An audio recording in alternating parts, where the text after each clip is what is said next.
think that AI can recognize traffic lights. Right. Yeah. All right, here we go. We're going to get started here. Awesome. Okay, welcome to the replay. If you're watching us on the replay, welcome to the live event. If you're here with us live on Zoom today, or if you're here with us on Facebook, this, as per usual, we stream our community table sessions live on Facebook on the Mission Suite Facebook page. So if you know somebody who is just itching to jump onto Facebook or jump onto our community table session and hear about podcasting, you can, and they don't want to go through the registration, you can always just send them to Facebook, to the Mission Suite Facebook page, and we are streaming live there. We are going to be watching. I'll be keeping an eye on the comments of the Facebook stream as well. So if you have questions, you can add them there. If you are watching this on the replay, then feel free to add questions to the comments, add questions to the comments on Facebook, on YouTube and whatnot, and we'll make sure to get them answered. But I am excited for this conversation because this is a topic near and dear to my heart. Podcasting is something that I've always enjoyed. I've been doing it for a while, so I'm excited to dive into this a little bit here today. So with that, we'll kind of launch the official start here and say thank you so much for joining us. Again, today's community table discussion is called Profitable Podcasting for Business Owners: How to Build Your Business Using Podcasts. My name is Ian Campbell, and I am CEO of Mission Suite. Joining me today, as always, is Dean Isaacs. Dean is the founder of Vantage Group, a business growth strategy firm, and he works with B2B companies, helping them grow predictable, profitable revenue and scale their organizations. In 2018, Dean launched the Growth Collaborative, a group consulting and mastermind program that helps B2B consultants and experts break through their revenue ceiling and generate high-ticket clients month after month. And also with us today here is Phil Pelucha, founder of Billionaires and Boxers. Phil builds global empires from home and rarely puts on pants, which is more than I needed to know. He is a global growth strategist and business matchmaker, ranked as the #1 podcast publicist for businesses by both the Asia Business Podcast Network and Inspire Radio. TV host and producer, he works with 15 plus satellite television networks globally and is ranked as a top 100 podcaster. As a podcast veteran, he's been podcasting for 13 years and has clocked up over 10,000 hours of podcasting. I thought I talked a lot. I can't imagine how long this guy can go. But his current business content reaches an audience of over 500,000 listeners and 1 million plus viewers. Business leaders hire Phil to become billionaires and boxers and unlock the power of game-changing strategic alliances by leveraging podcasting and media. So I know that we're going to get a lot out of today's conversation with Phil and with Dean here. Before we jump in, just to address some of the standard housekeeping items. Obviously, we'll be taking questions throughout, as I mentioned before. If you're on Zoom with us today, do me a favor and use the Q&A feature in the Zoom session. If you are with us on Facebook, if you're with us live on Facebook, use the comments on Facebook. And if you're watching this as a replay, just drop a comment on YouTube, on the YouTube video or on the Facebook video, and we'll do our best to get your questions answered for you. With that, I will stop bothering everybody now and say, Phil, Dean, I'm excited about this conversation. We had, just leading up to this, we had an interesting conversation just talking about gear and what we're using. So I'm pretty excited. But before we dive in, Phil, people know Dean and me. They've been watching us for 1.5 years now, almost 2 years, if you can believe that. But this is your first time joining us here today. So obviously we heard your bio a little bit, but anything else you want to add to that? Anything else that you want to share? Yeah, it's always really interesting when I hear people read a bio of mine, because I'm always like, that guy sounds really cool. They're like, wait, which one did I send? It's what? Yeah, exactly. It's like Phil cross dresses on the weekends. Right. Oh no, not that one. Wrong bio. Exactly. That's my Tinder bio. Oh no. So no, but it's a pleasure to be here. I think the fun thing about this is that I'm known for my publicity work and for taking business owners from being unknown to unrivaled and that celebrity or authority status. But the fun part of this is, which is probably why I'm detested by most of the PR industry, is that that's not my background. I'm a professional sports player who got medically retired from the game, went in and became a chartered surveyor in the world of real estate, and only kind of learned this stuff when I went and set up my own businesses because I had no idea what the hell I was doing. And I guess that's why we've had as much success as we have, because I don't have any preconceived ideas as to what I want to teach people or the fundamentals that I learned in college to do with this. So I got to make sure that I teach that to every one of my clients. I'm just teaching you what works. It's like, this is what we're doing. This is what's working. And I think the joy of that is that I'm still a scholar of this. It's now 14 years we've been podcasting. But I think every day is a school day. And I always say, if I'm not learning, I'm earning. And I'm probably learning step 8, 9, and 10 while still teaching 1 through 7. And then once I figured out the rest, I'll teach that. And whilst I'm working out 11, 12, and 13. And I think that's what keeps this topical and relevant, is that this isn't hey, Ian, let me teach you what I did with my business 10 years ago. It's like, well, that doesn't matter anymore. It's not relevant. This is me saying, hey, this is what I'm doing to fill my calendar full of calls and get high ticket sales. Let me show you what we're doing and how we're getting that keynote speech, that television series, all the rest of it. So, but no, it's a pleasure to be here, guys. Thank you for the invite. Nice. You said something that reminded me of something that I heard one of the podcasters that I listen to says that quotes his dad all the time or his grandfather or something like that, saying that an idiot is someone who doesn't know something that you learned 5 minutes ago. Yeah, exactly. Right. And I'm like, that's a good point. Yeah, right. Exactly. It's like, what, you don't know that thing I've only just learned? Yeah, right. Exactly. Right. We're doing it for years and years. Yeah, right. Yeah, exactly. All right. That's it. So I always say this. Yeah, sure you do. Right. Yeah. Actually, the fun part is trying to unpick something. So when something is deliberate, that's fine. But let's be honest, how little of business success was deliberate, right? You stumble across something and then people go, wow, that was incredible. How did you do that? And you go, I have no idea. Right. So then you have to go back and try and unpick why it worked. And then you start testing it. And I always say the same thing every time I start teaching people something.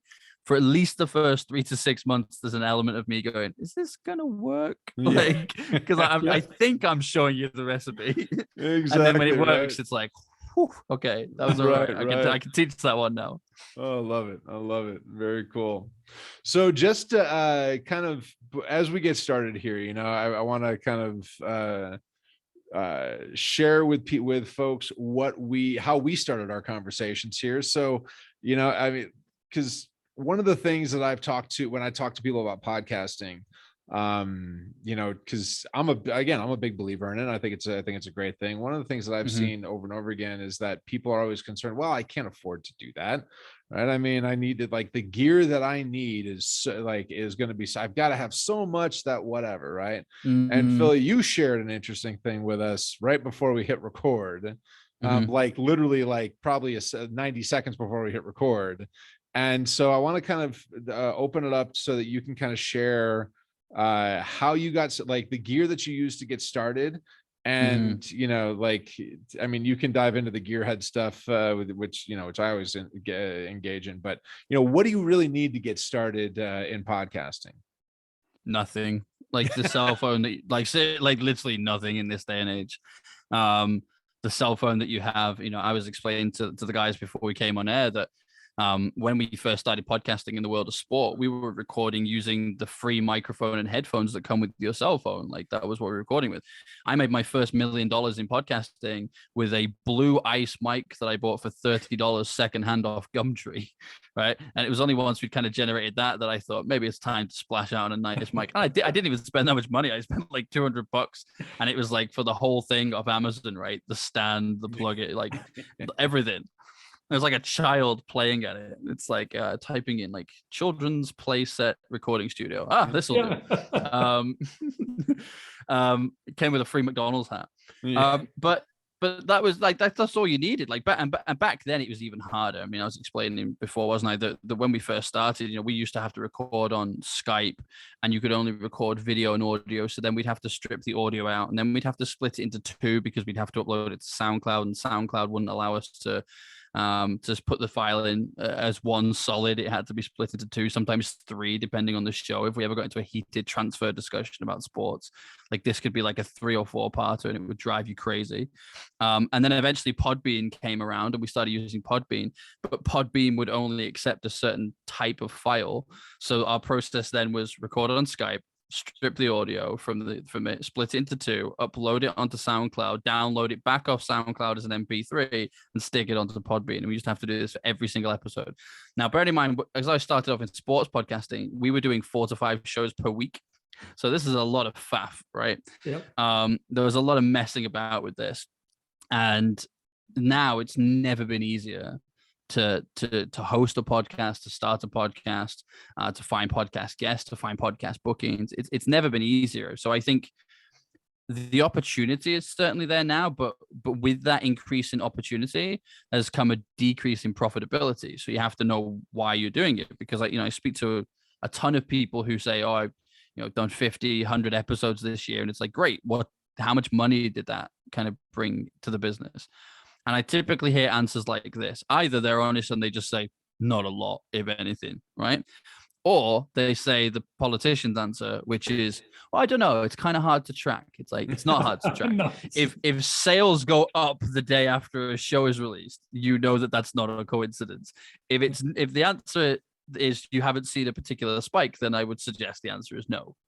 Because I usually know when one of our podcasts have landed because Stripe is pinging.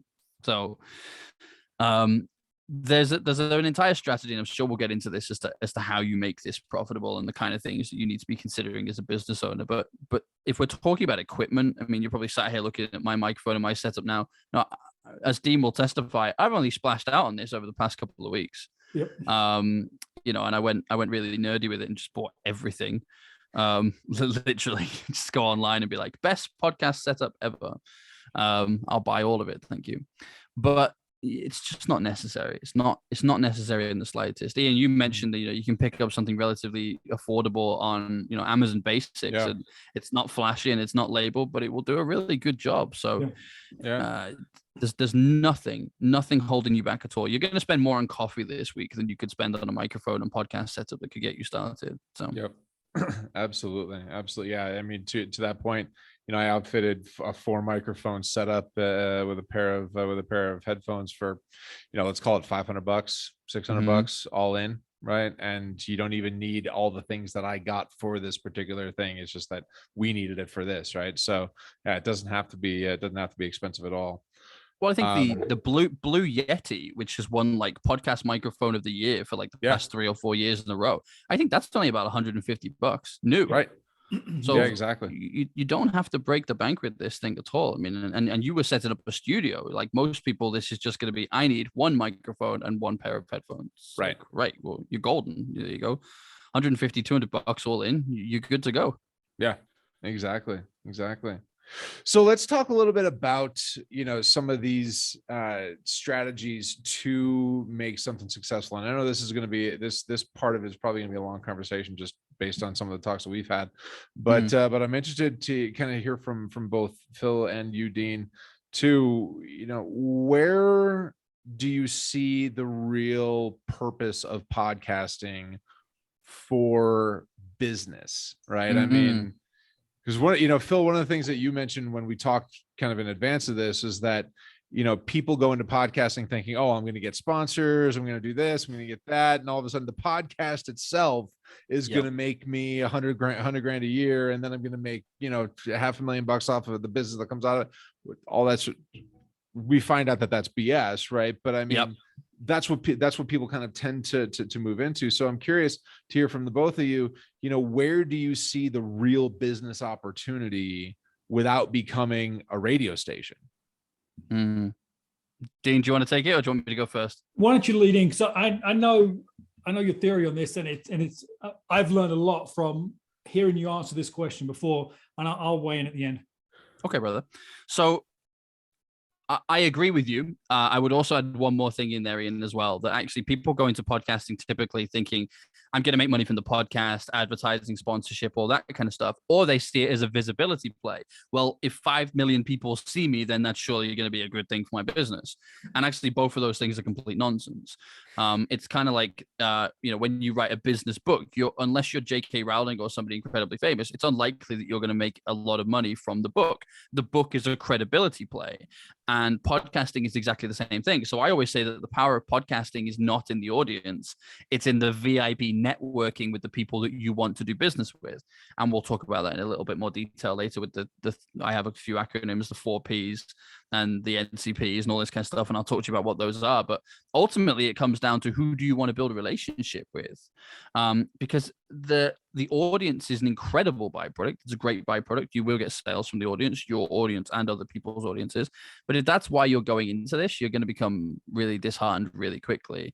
And most podcasters never get beyond 10 episodes. And the reason for that is that they're disappointed with the number of downloads they're getting. It's taking too much time to edit it. So because they've gone into this thinking this is going to make me famous, and then they realize they're getting a couple of 100 downloads, they go, this is a waste of time.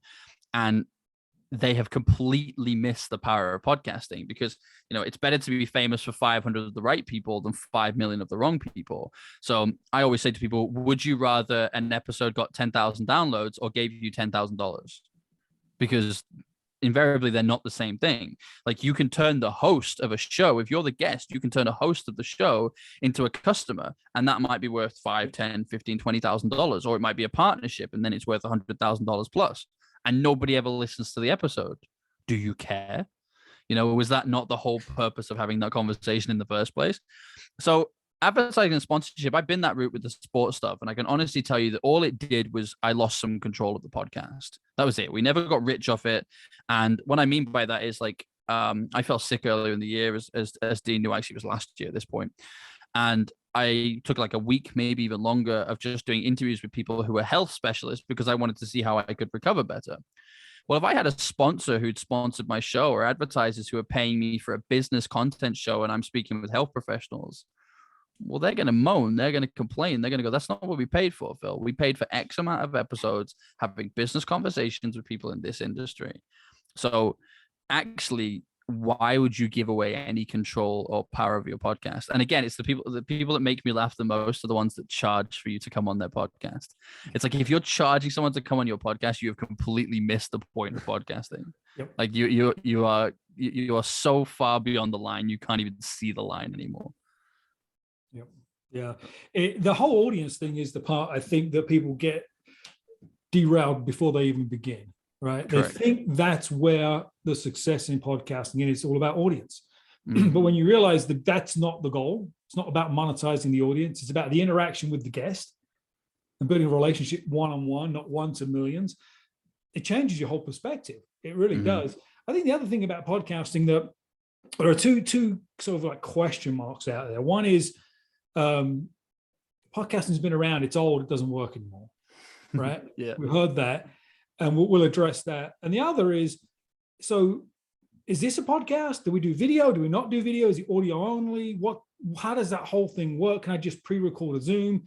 There's just lots of questions around sort of like the nuts and bolts of it. So let's address the first one. Podcasting is old. It doesn't work anymore. Well, someone should tell my accountant then. That sounds really arrogant, doesn't it? But it's I don't know what else to say to that other than the fact that it's making a lot of money for people that are doing it right. It's approximately 6% of the industry are monetizing podcasting in a business sense. Right. That's not a lot of people. So for most people, podcasting will make them next to no money. But if you're using it as a networking tool, more people having a podcast means more networking opportunities. So that's like saying lead generation doesn't work anymore because we create too many leads. It's like, what does that mean? Yeah. Like, surely that's a good thing. Now, it is true, and hopefully I don't get in trouble for swearing, every knobhead has a podcast, right? Like, podcasts are 10 a penny at the moment, and that's absolutely true, right? Completely. That said, there are podcasting sites like Podmatch with Alex Sanfilippo. There's podbooker.com, which is another great one. There's matchmaker.fm, which is done by a friend of mine, James Mulvaney. All great sites full of tens of thousands of people looking to either be a guest on somebody's show or to have guests come on their show.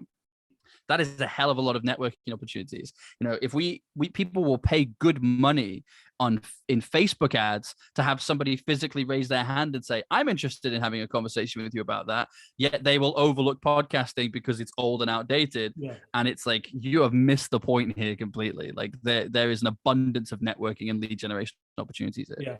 And I think that's the hook is, what's the intent? What's the goal? Right? Correct. And if you can align the goal with the activity, then anything can work. You could say email marketing doesn't work because we all get lots of email. Well, correct. You look at the data, the right kind of email, right kind of list, right kind of subject line, you can create a reaction. So I think that's the thing, is like, careful who you listen to.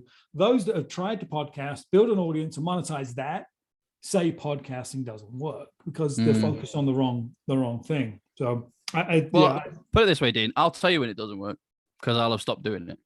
Right.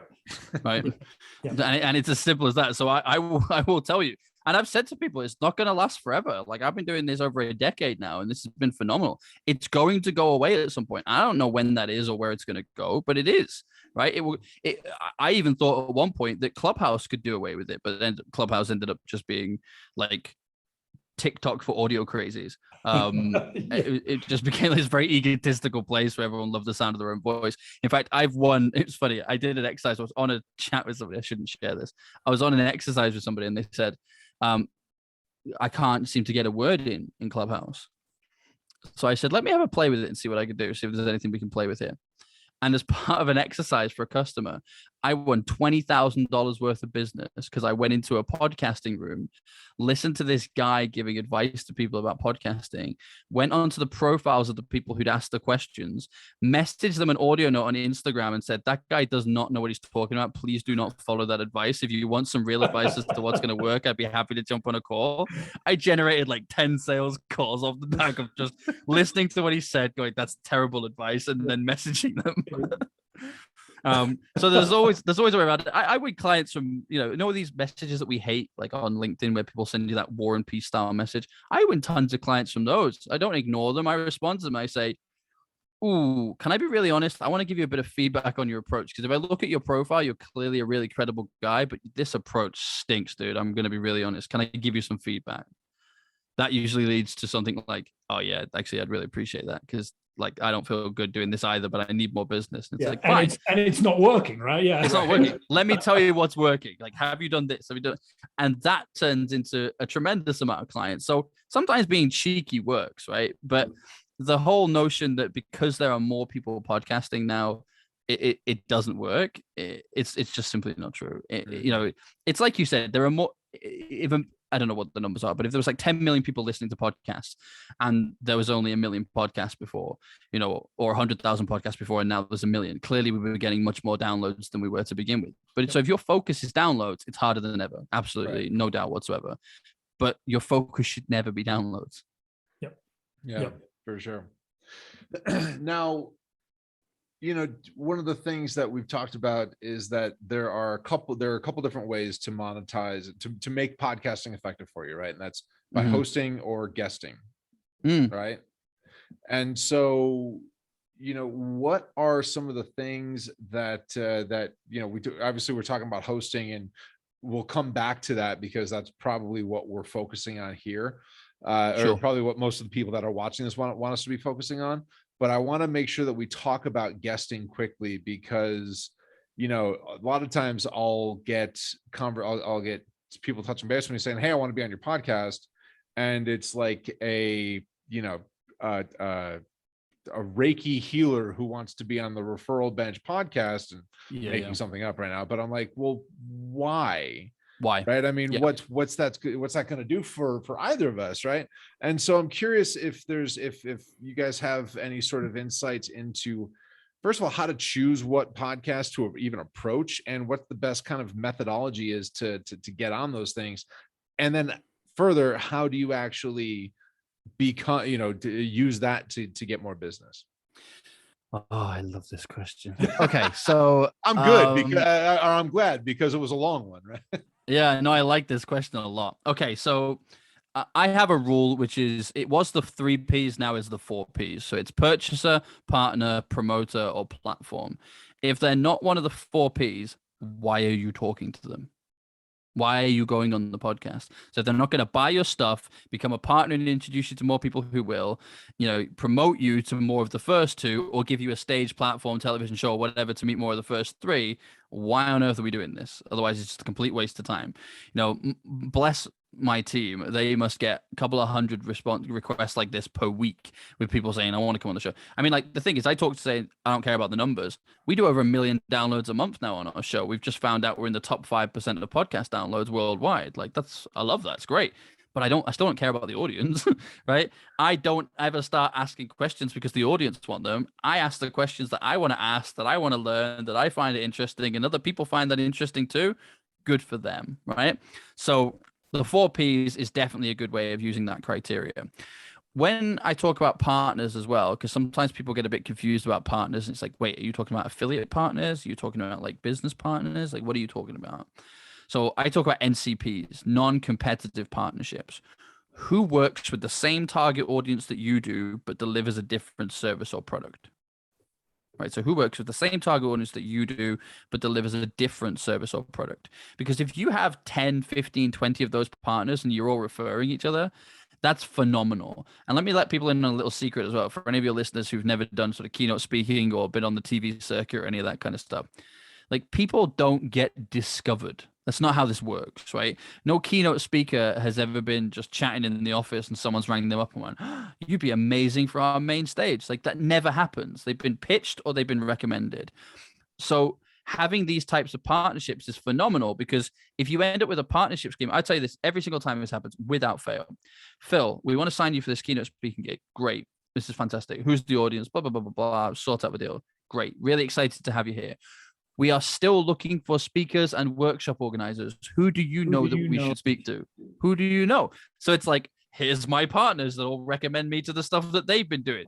And before we know it, we've all now got 10 of these keynote speaking gigs per year, and we've only actually won 1 or 2 of them because we've all just been recommended for the other ones. It's great. I love it, right?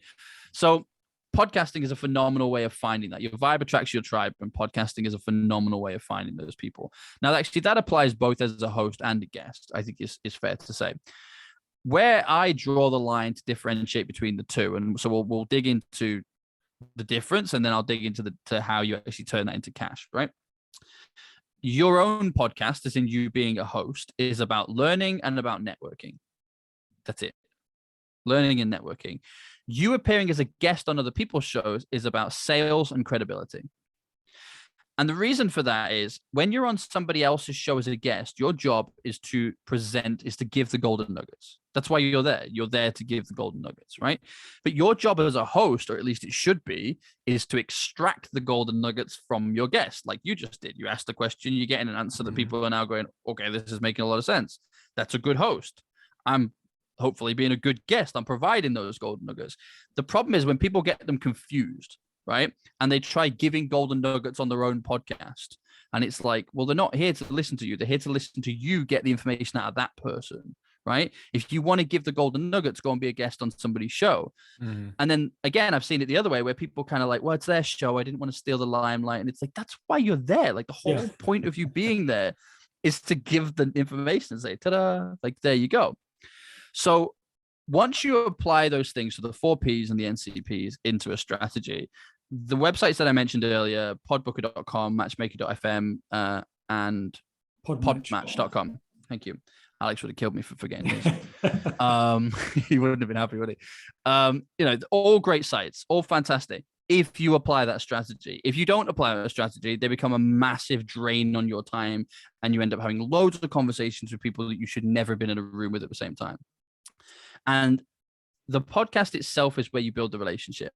But let me tell you, there's something that goes before it and something that goes after it that makes all the difference between whether or not this is going to be a successful relationship or not. A podcast pre-call. Even if the show doesn't require one, ask for one. Hey, I always do a podcast pre-call before I come on a show, just so we can discuss talking points, make sure we're on the right target, and so that I can cross-promote the show for you. Great. Well, in that message, in that first call, once you've had that conversation, I would say something along the lines of, Dean, I'm going to be really honest with you here. I'm really excited to come on the show. I actually meet loads of clients and partners this way. So if you and I resonate together, I would love to, jump on a call separately from the podcast and just explore how we might be able to help each other's businesses. But frankly, the podcast is probably going to be the best way for us to get to know each other anyway and see whether that's a good idea. So I look forward to seeing you on the insert date.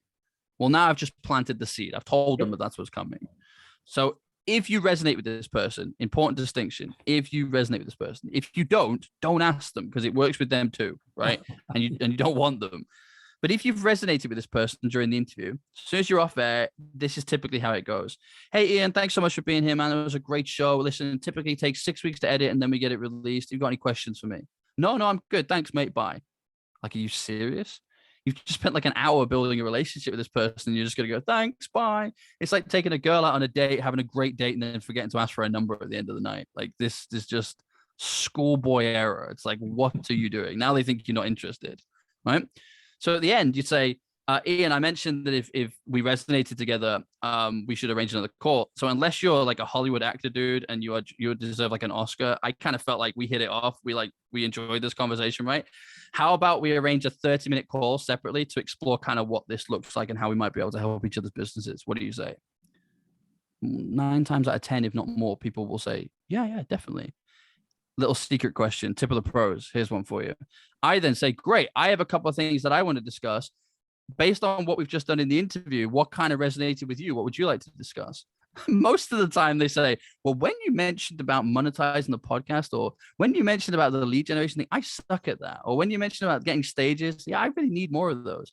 They tell you what it is they want. So like, great, we can discuss that on the call. I'm looking forward to it. And then by the time you come on the call, it's not a sales call anymore. It's an order taking discussion. It's okay, here's the options I have. Which one do you want? But you have to lay the groundwork. Because if you try and just spring that on someone at the end, they feel a bit affronted by it. It's like, oh God, this person's trying to sell to me. If you try and sell to them during the podcast, which I've heard before, oh my days, that makes me cringe with embarrassment. It's horrible, isn't it? Like, it's even horrible to listen to. Yeah. But if you've done the podcast pre-call, you've laid the foundation, you have a great conversation. It's just about, I'm going to give golden nuggets to your audience. We're going to see whether we like each other and whether we hit it off. And as soon as we stop recording, I'm going to ask you those questions and line up that following call. You will start to see the results that truly come from podcasting. Yeah, that's awesome. Here, 2 things I love about that response, Phil. One is have a strategy, have a plan. Oh, right? Definitely. In anything to do with business, I don't care where you're at in your business life cycle. If you're focused on marketing, on sales, on service delivery, on scale, you have to have a purpose and a plan, right? You have to have a strategy. And I think what we've said before, like podcasts don't work. There's no plan. There's no goal. No, there's no plan. There's no strategy at all. You have that plan, but then you also have a system that you can follow that produces predictable results. Anybody that's listened to the community table has heard me talk about producing predictable, profitable results, right? That's what it is. It's the framing up before the podcast. It's delivering your best stuff. Don't hold back. Deliver your best stuff during the podcast. And then you've got this opportunity to have another conversation. But it all only works if you're clear on who your ideal client profile is. And you match that up with the guest or the host that you're working with. In this case, it would be the host. Sure. So take some time as a business owner to understand who your ideal client is. Define those characteristics, from personality to anything else you want to put in the mix. But if you're clear on that, then you can select the right shows to go on, and you immediately have alignment. Otherwise, it's like, why would you have the Reiki practitioner on a CRM podcast, right? There's no connection there, right? I know that's not what your podcast is, but trying to create this like difference. Sure. Be intentional. And then on the other side, I would say, as a host, you can do the same thing with who you accept as a guest too, right? Correct. Absolutely. Well, before we move on to monetizing it as a host, a couple of things I want to add, because I'll add this in as one that was a real game changer for me when we first started doing it. So firstly is, that's what we do as a business a lot of the time. It is, other than platforms and stages and all that kind of stuff, as part of our podcast work, it is to teach you how to make the best possible example of yourself, is to show you how to turn that call into a sales call, and then what to do with the sales call once you get on there, right? And so you can actually convert it into business. But a big one here, and this is also one that people should consider when actually lining up shows that they're going to appear on as a guest, is you can turn the previous guests of that podcast into customers too, because now you can have a peer-to-peer level conversation with them. It's like, hey, I saw you were also on Dean's podcast. How do you two know each other? It's like instantly it's a peer-to-peer level conversation. It's not a cold, it's cold outreach, but it's not a cold topic, is it? It's like, you know this guy, I know this guy. How did you two meet? Now we're off to the races and we can start having a conversation. And the amount of times that I say to people, like, how much money do you make from podcasting? And they go, oh, not that much. Like, I got like a handful of sales. It's like, great. How many hosts of shows that you've appeared on have you turned into customers? And you just see this look of horror on their face, like, I was supposed to do that? Yeah, I didn't even know that was a thing, right? How many previous guests from that person's show have you reached out to turn into customers? And they just go, I've been doing this all wrong, haven't I? It's like, yeah, you have. Like, or the good news is you can revisit it, right? Go back, have those conversations. Not necessarily with the host. I mean, you can probably have another conversation with them, but definitely with their previous guests and all that kind of stuff as well. But there's hopefully that has already started to prick people's ears up a little bit as to the world of possibilities that come from this. Like, I did my team were doing an outreach thing the other day. I was on this podcast and they had like 174 guests or something. So I obviously minus me, there's 173 people to reach out to. So they started contacting them on LinkedIn just with a message like that. Hey, we saw you on such and such a person's podcast. Great guy, doing some work with Phil. How do you two know each other? We've turned 10 of them into customers so far. They're on our waiting list for our next mastermind. We've had to stop sending the messages because we've ran out of space, which is quite often a problem in my business, actually, which is nice, I suppose. It's nice to be wanted. I'd rather have that problem than the opposite. But like, there's a prime example. So I've still got 100 plus people to message from that one podcast appearance. And I'm not, it's not hard sales. It's just, hey, you know this person, I know this person. Tell me what you do. And then they tell you, say, what do you do? It's like, I do this. If that's ever helpful for you, let me know. It's like, actually, that would be really helpful for me. Thank you. Like, we have a conversation. Ta-da, lead. It's great. It's absolutely great. And there's nothing sleazy about it. There's nothing underhand about it. It's just good old fashioned networking. And I love it. Yeah. And if there's that theme for the podcast, it's attracting similar guests, right? Correct. Then there's alignment as well. It's not like you try to sell to someone that doesn't make sense. It doesn't fit your profile. So that's another reason to pick the right shows to be on, because it's already attracting the right kind of guests. Yes, sir. Absolutely. Otherwise, you are literally wasting all of your time. Totally. Because the more you dilute it and move away from those 4 Ps or the NCPs, the less likely it is that you're going to turn the host into a client, the less likely it is you're going to turn their audience into a client, the less likelihood you're going to turn their previous guest into a client. So why were you there? What was the point? Right. Is this literally just a vanity play? And Dean, you mentioned about having a strategy. The example that I often use is, you wouldn't ever, just throw thousands of dollars into Facebook ads without an ad strategy, because you'd lose your money. But you're quite happy to do it with your time on podcasts, and you can always make another dollar. You can't make another minute. So for me, that makes 0 sense. Like, how can you be okay wasting your time, but you would never think, we'd never even consider wasting your money? It's like this. It just doesn't make sense to me. This, like, I would almost be the opposite. Right? It's exactly that. And a lot, but do you know what? A lot of the times, and this sounds really harsh, but a lot of the times, that's what people think they're supposed to be doing. Yeah. They say, well, why are you doing podcasts? Well, I need more visibility. More people see me, everything will be good. It's like, that doesn't work. Visibility plus credibility equals profitability. Right. Visibility does not equal profitability. That credibility piece is really important. And you only get that by appearing in the right places with the right people and having the right conversations at the right time. So if you're just doing this willy-nilly and kind of hoping that if 5 million people see you, I'm telling you right now, it's not going to work. I wish I'd asked them before I came on the show whether I could use their name, but I was talking to somebody just the other day who was on the Dr. Oz show, and their episode got 3 million downloads and they never made a single cent from it. Not 1 cent. But they appeared on a podcast with me a few weeks ago, or one of the ones that we introduced them to a few weeks ago. They won $25,000 from the host 6 weeks before the podcast is edited or released. Right. Which one do you think they want to do again? Yeah, right. Right. Well, I mean, you got to figure. I mean, everybody sees a street corner preacher on the, it's like standing on the highway overpass with a bullhorn, right? How many people actually stop and talk to him? Correct. And so visibility does not equal sales, and that's it definitely doesn't. That's something that people. That, I mean, obviously, to your point, it's just not something that people really seem to understand. No, it's quite the opposite, actually. Right. I find that the more desirable you are, the less available you are.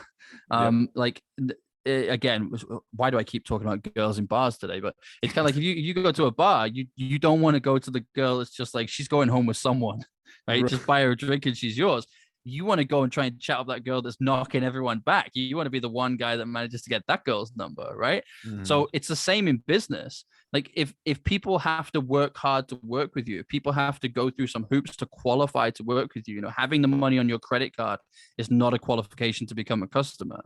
Right. Then you become more desirable because then it's fear of missing out. It's like, well, why can't I come? I'm good enough for this. I should be able to do this.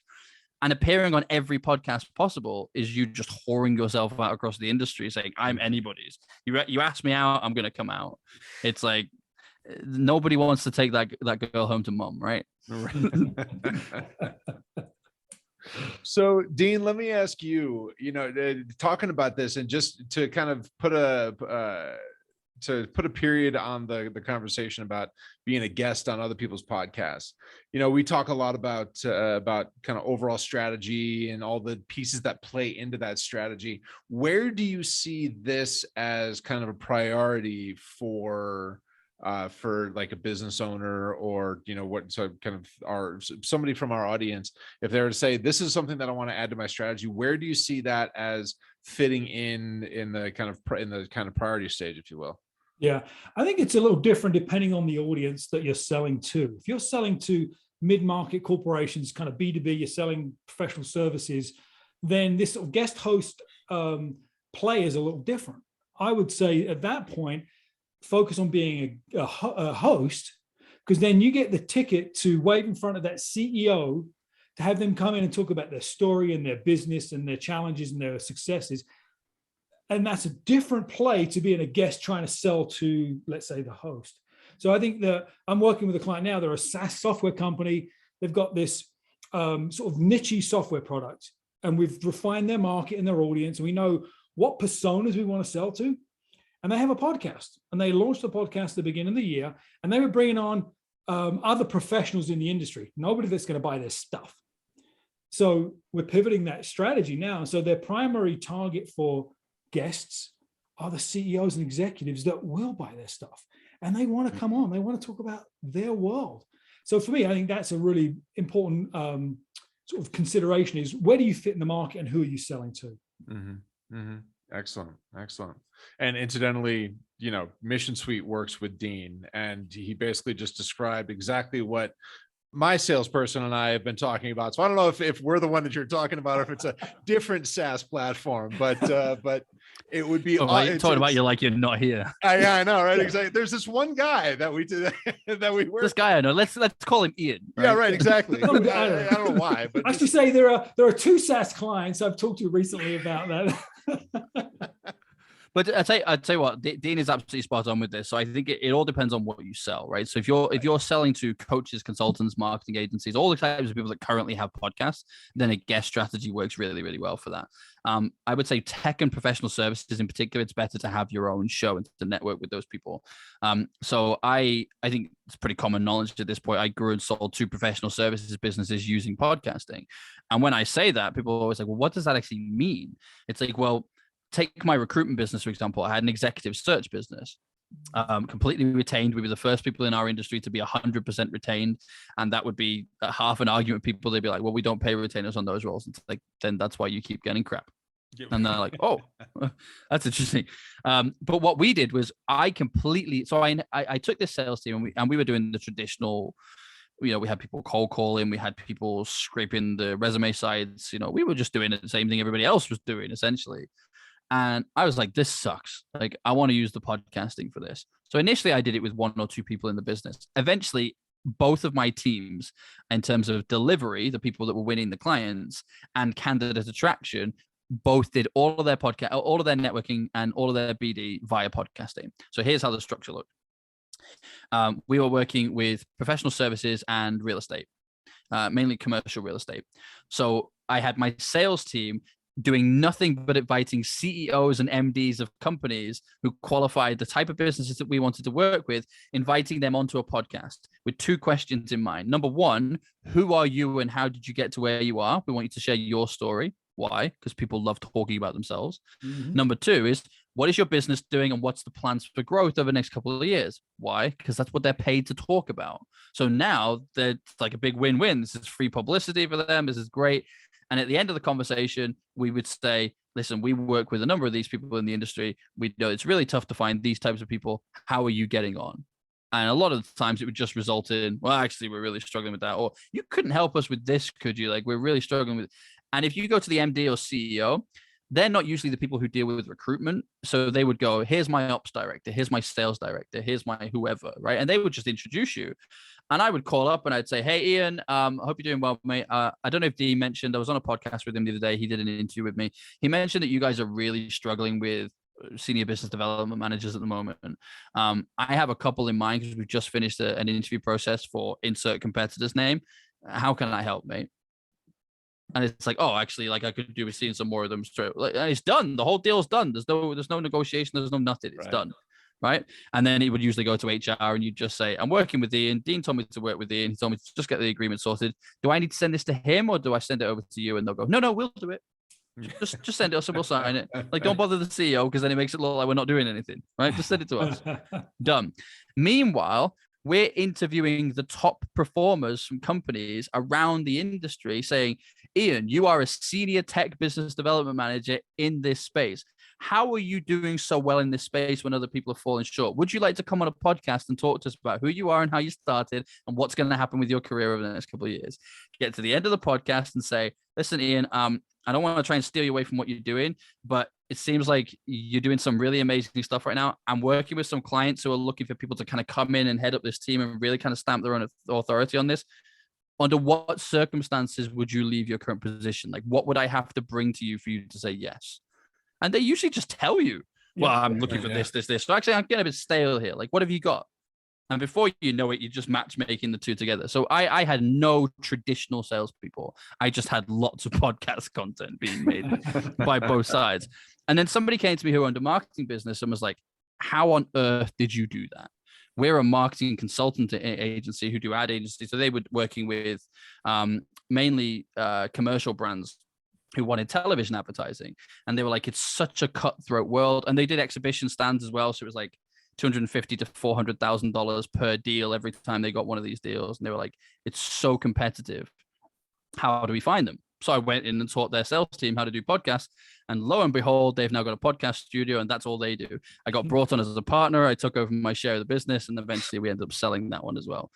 But it was just a way of facilitating conversations with people. It's like, if me calling reception saying, hey, I would really like to speak to Dean. It's like, yeah, you're the 10th person today to try and get hold of Dean. If I ring up and say, hey, Dean and I were messaging back and forth, he's coming on my podcast to talk about the growth that's going on in the business at the moment. Could you pop me through so we could arrange a date? Under no circumstances does the gatekeeper go, no, I don't think that's a good idea. Because the next thing, Dean's on the phone going, did you tell Phil to go away? It doesn't work well. Funny story. I remember saying this to somebody once. I won $100,000 contract once from somebody I never did a podcast interview with. It was all done on the podcast PreCall. So on the PreCall, I said, I want you to come on. And he said, we're going through like a rebranding exercise at the moment. So I think like 6 to 8 months is probably going to be a better time scale. And he said, everything's all changed, to be honest. We've opened 2 new departments and it's just not going well. And I was like, what's not going well? And he's like, can I be really, really direct? I was like, yeah. He's like, the sales manager I've got is just not up to task. And I was like, well, what is he not attracting good salespeople? He's like, he doesn't know what a good salesperson looks like. I was like, I do. So what if I find good people and put them in front of him and then they're going to show him up and then we can go and replace him with another sales manager? I've already got some in mind. And he's like, that would be amazing. I was like, look, if I'm going to do that for you, it would need to be a completely retained deal. I'll just take the whole lot off your plate. Like, cause I'm not messing about with like seeing, oh, I've bumped into this candidate who's already spoken to this agency. And they're like, okay, well, I'm going to need to think about that. I was like, what's there to think about? You've just told me it's not working. And he was like, that's true. I was like, look, come on the podcast in 6 to 8 months. Give me 6 to 8 months to fix this whole problem for you. Like, let's start with a $20,000 deal. Let's just get some people across the line, get them through the door. You'll see what it's like. And then we can add the rest on later. And he was like, done. Within 24 hours, they paid me $20,000. I'd never spoken to £20,000, so that's $26,000. So I'd never spoken to this person before in my life. I just met him on LinkedIn, invited him onto a podcast. Over 6 months, it became £100,000 customer. So like 100 and I don't know, 130, $140,000, whatever that would be, right? Mm-hmm. I never even did the podcast interview with him because he was so busy managing the team I gave him by the end of it that he never even came on. That's awesome. It's madness, isn't it? Yeah. So if you look at this differently and start to take a different approach with this, you will have a lot of fun. Yeah. Like Dean, you mentioned about inviting CEOs on. That was my very, very first strategy for using podcasting for business was make a list of the top 100 companies I want to work with and invite each of their CEOs onto a podcast, not to sell them anything, just to build a relationship and see what comes out the other end. And fast forward 3 months, I had to hire 21 people full-time in my team globally to deliver the projects we'd done because I was now having sleepless nights thinking I've bitten off way more than I can chew here. Like we got given a professional body and association. We got given their recruitment exclusively ahead of my next biggest competitor who has 10,000 recruiters worldwide. Like never in a million years should we have got this contract. And in fact, at one point at an event, I met the guy who gave it me. And I said, Graham, I'm going to ask you a question. He says, yeah. I said, and this might shoot me in the foot here because hopefully you've got a good answer for it and you don't go, actually, why did I do that? Why did you give it to me and not them? And he went, oh, do you want the honest answer? I went, yeah. He went, you invited me onto a podcast to talk about the association before there was anything on offer. They only came to the table when there was something to win. Yeah, they came to pitch. Yep. They came to pitch. You came to build a relationship. We built a relationship. You pushed it, what it was doing. You shared it far and wide. It was a no-brainer of a decision to say, I'm giving it to that guy because he actually cares about what I'm doing. He's not just here for my invoice. Mm-hmm. Awesome. Powerful stuff, right? Yeah. So we're coming up close to the end here. I do want to ask, are there any pitfalls that we should be kind of keeping aware of to make sure that we don't fall into? Yeah, don't sell on the podcast is a big one. I've heard that quite a few times. That's definitely a big one. Know why you're getting into this because actually there's several strategies that you're going to put into practice here. Are you looking for partners? Are you looking for customers? Are you looking for stages? Inviting event organizers is a phenomenal way of doing this. We were with a client the other week and he's just moved into a new market. He needed press attention. So he's just spent the last 6 weeks interviewing senior journalists in that market about their work in the industry. And guess what? He's picked up loads of press coverage. Shocker, right? Isn't it? It's like, how did that happen? It's like witchcraft. But you've got to know what it is you're doing this for, because even when people do have this strategy, I've seen people kind of take a bit of a scattergun approach where it's like, oh, I'll do a bit of this and oh, now I'm over here and that just confuses people. So when you go back to try and interview, for example, those CEOs that you want as a client, and they look at your last podcast and the last 15 to 20 people have been event organizers, they go, oh, it's probably not for me, this show. Yep. So you have to be a bit more sensible about how this happens. So if you are going to do that, be strategic about how you release them. I'm not saying you have to record one, but be strategic as to how you release them. Release one with the CEO, release one with an event organizer, one with a journalist, one with a partner, and just keep that flow going so that when people look at it, they can see other people like them. That's a big one. And don't burn out. This is a long-term strategy play. You can get very short-term results, but it's also not that great when you do a massive push in the first month, win 20 clients, and then can't do any more interviews for the next 3 months because you're busy delivering all the work for the 20 clients. Like, slow and steady wins the race, right? This is you will find your own pattern of doing this. Like, if anybody who looks at my show, for example, will see I've not released one for like 3 weeks at this point. That's mainly because I was unwell. But before that, you'll notice it's one a week, one every 2 weeks, because any more than that, like, we end up with too much business, and it's not healthy. Then I end up with too many calls, too many things going on. So my rate has been once a week, once every 2 weeks. Everything's fine. Just kind of keep it steady, keep it going, and keep it coming out. Final one I would say is the networking play is huge, but actually being able to repurpose this content is really powerful, really, really powerful. And it's kind of like, I want you to be as efficient as possible with this thing. So this is your business development core, but it's also your marketing material, your press material, and the stuff for your social media content, all rolled into one. And frankly, you don't just want somebody to stumble across your podcast and listen to it to see that you're working with all these cool people. This still works for me to this day. I have people Google my name, and all the podcast interviews that I have done come up, and they see big name, big name, big name, big name, and they go, wow, Phil knows loads of big people. They've never listened to the episode. That person could be on the show going, Phil's a douchebag. Why are you here? Right? They've never listened to the show, but there's this instant borrowed credibility because they know those names. They recognize those people. They paid for their courses. They've watched their TV shows, and they go, if Phil knows them, he must be somebody worth listening to. And that's how you can very quickly become an authority in your own industry, by repurposing that content, making sure you put it out on LinkedIn. I don't know whether LinkedIn will appreciate me saying this, but StreamYard, for example, now allows you to upload pre-recorded videos and release them as LinkedIn Lives. So there's no reason that you can't record a video like this, strip the audio, put it out as a podcast, put it into the clips, take it into Canva, go to headliner.app and take these little audiogram snippets from it and all the rest of it, and release it in a week's time as a LinkedIn Live and sit in the comments and answer the questions. There's no reason you can't do that. So play smart with it, I think, is what I would say. Don't just leave it sat on your desktop or on a hard drive somewhere and do nothing with it. I've heard that before as well. Well, I recorded about 20 episodes and they just sat there. I haven't done anything with them yet. It's like, well done. Yeah. What was the point? Did you even turn the host into a client? No. Then what was the point? Right. Awesome. Well, so the last question that we like to mention is, if you leave our audience with one kind of key piece of information or key piece of advice here on how to make this effective, what would you say if you had to kind of boil all of the wisdom that you shared with us down to one thing? What would you say? That podcasting is your VIP backstage pass to network with anybody you want to in your industry. Nice. Dean, what's your one takeaway from you and I have hardly talked through this? Has been great. This has been the easiest one that we've done. That's why we had Phil on, right? Phil's an awesome guest. Are you kidding me? We just took it easy today. Yeah. I would say the one piece of advice is, if you haven't delved into the world of podcasting and it still sounds difficult and foreign and scary, just start as a guest. Start as a guest, right? You already know your pitch, you already know your story, have your origin story ready to go so you can communicate clearly, and just start as a guest. Do a few guesting opportunities, and then you'll realize, you know what, it's not that hard and it's definitely not that scary. Just start there if that's a barrier for entry.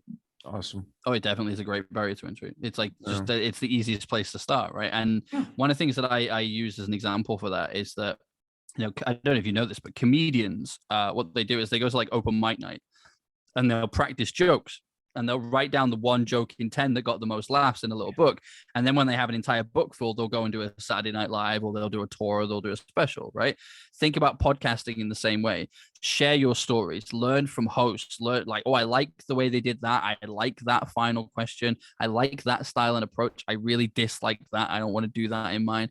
And it's going to help you to evolve and become the host that you want to be anyway, so that by the time you hit it, you're good to go. And as I've said all the way through, that the numbers is kind of irrelevant, but when I'm ever asked the question, how do I increase the listeners and downloads to my podcast? My answer is always the same.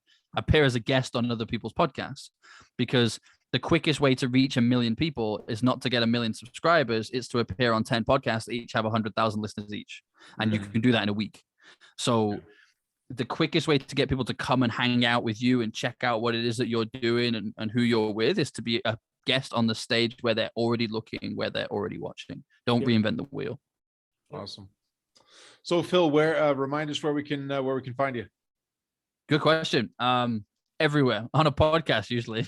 I was going to say, just do a search, Google search for your name. Just Google my name. Billionairesinboxers.com. You can definitely check me out there. Check out Billionaires in Boxers TV. There's tons of content.